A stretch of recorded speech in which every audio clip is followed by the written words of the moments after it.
Fíjense, resulta que cada una de nuestras células lleva dentro un secreto, por así decirlo.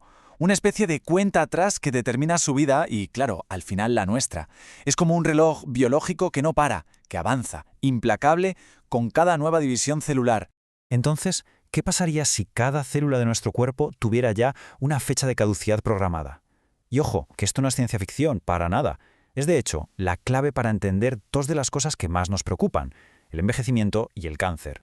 Bueno, pues vamos al lío. Para entender bien cómo funciona este reloj, tenemos que hacer un viaje al mismísimo núcleo de nuestras células. Allí vamos a conocer a los que son, literalmente, los guardianes de nuestros cromosomas, los telómeros. A ver, ¿qué es un telómero exactamente? Pues en esencia es como un capuchón protector que está justo en la punta de cada cromosoma. Pensemos en él como un trocito de ADN con secuencias que se repiten una y otra vez, y su misión es súper importante, evitar que esa punta del cromosoma se estropee, se deshilache o peor aún, que se pegue a otro cromosoma. Eso, créanme, sería un auténtico desastre. La analogía perfecta, la que todo el mundo usa porque es que es buenísima, es la de las puntas de plástico de los cordones de los zapatos. ¿Se dan cuenta? Esas cositas de plástico que impiden que el cordón se deshilache por completo. Pues bien, los telómeros hacen exactamente lo mismo, pero a una escala mucho más pequeña y con algo infinitamente más importante, nuestro material genético. Son, cruciales para mantenerlo todo estable. Vale, pero ¿por qué hace falta esa protección? ¿De qué hay que proteger a los cromosomas? Esta pregunta nos lleva directamente al meollo de la cuestión, al mecanismo exacto que hace que ese reloj biológico del que hablábamos siga avanzando, tic-tac, sin parar. Resulta que con cada división de nuestras células, un proceso que por cierto es la base de la vida, pues nuestros cromosomas se hacen un poquito más cortos. Solo un poquito, pero es algo que pasa siempre. Es un proceso lento, sí, pero constante. ¿Y por qué pasa esto? Bueno, es un problema técnico, por así decirlo. La maquinaria que se encarga de copiar el ADN, pues no es perfecta. No consigue llegar hasta el final del todo, hasta la puntita del cromosoma. Es un poco como una fotocopiadora que siempre se come el último milímetro del borde de la página. Así que, con cada nueva copia, con cada división, se pierde un trocito. Siempre. Claro, este proceso de acortamiento no puede seguir para siempre. Llega un momento en que los telómeros están ya tan cortos, tan gastados, que la célula recibe una señal de basta, una orden de parar. Y es ahí cuando entra en un estado que llamamos senescencia celular. ¿Y qué es eso?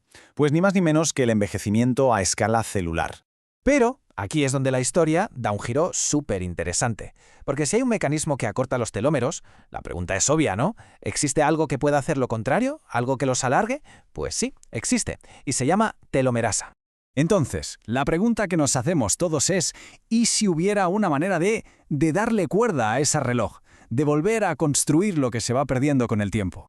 Pues esa es justo la función de la telomerasa. Es una enzima, o sea, una proteína, que se especializa en una tarea muy concreta, y esa tarea es añadir más trocitos de telómero a las puntas de los cromosomas.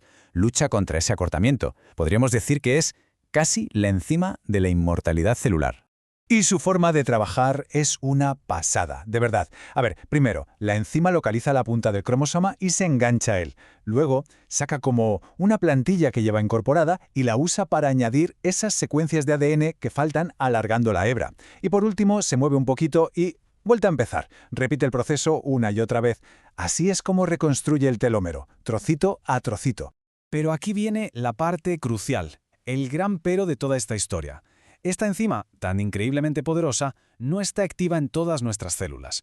¿Dónde sí la encontramos? Pues por ejemplo en las células germinales, espermatozoides y óvulos. Y tiene lógica, para que la información genética pase completa a la descendencia.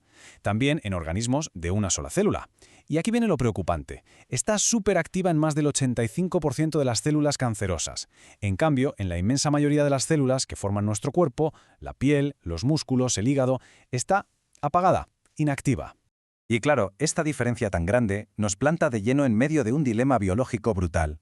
Una encrucijada que define nuestra propia existencia. La batalla constante entre envejecer y desarrollar un cáncer. Es sin duda una espada de doble filo. De hecho, hay una frase que lo resume a la perfección. El mecanismo que nos protege del cáncer es el mismo que nos hace envejecer. Piénsenlo un momento. El acortamiento de los telómeros, ese reloj que nos va envejeciendo poco a poco, es en realidad un freno de seguridad increíblemente potente. Vamos a comparar porque la diferencia es abismal. Por un lado, una célula normal, de las nuestras, del día a día, ahí la telomerasa está, digamos, apagada. Los telómeros se van gastando, se acortan, y la célula pues envejece, y llega a un punto en que deja de dividirse. Fin de la historia. Es su ciclo natural. Pero, por otro lado, ¿qué pasa en una célula de cáncer? Pues pasa justo lo contrario. De alguna manera consigue encender de nuevo la telomerasa. Y eso le da vía libre para reconstruir sus telómeros sin parar y dividirse para siempre. Se vuelve inmortal y, lo que es peor, completamente incontrolable. Imaginemos que una línea de células se enfrenta a una decisión de vida o muerte. A medida que sus telómeros se van acortando y acortando, llega a un punto de crisis total. Y en ese preciso instante, solo le quedan dos caminos. No hay más opciones. El primer camino, el camino bueno, por así decirlo, es la senescencia, el envejecimiento. El hecho de que los telómeros se acorten funciona como un sistema de seguridad natural contra los tumores. ¿Por qué? Porque pone un límite al número de veces que una célula puede dividirse, y así evita que siga acumulando mutaciones peligrosas que podrían convertirla en cancerosa. Es básicamente nuestro seguro de vida contra el cáncer. Y el precio que hay que pagar por ese seguro es precisamente envejecer. Y luego está el segundo camino, el camino oscuro, el cáncer. Algunas células, por desgracia, encuentran la manera de saltarse ese sistema de seguridad. Consiguen reactivar la telomerasa, mantienen sus telómeros largos y se lanzan a una inmortalidad totalmente descontrolada. Y esa es precisamente la marca de la casa del cáncer. Es como si secuestraran la herramienta de la inmortalidad para usarla para sus propios fines y sembrar el caos. Claro, después de todo esto, la pregunta es inevitable, ¿verdad? Con todo lo que sabemos, ¿podríamos llegar a manipular este reloj biológico para que juegue a nuestro favor?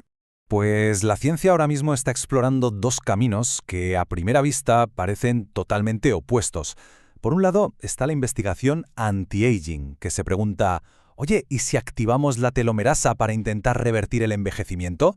Y por el otro lado, la investigación contra el cáncer, que se pregunta justo lo contrario, ¿y si bloqueamos la telomerasa para que los tumores dejen de crecer?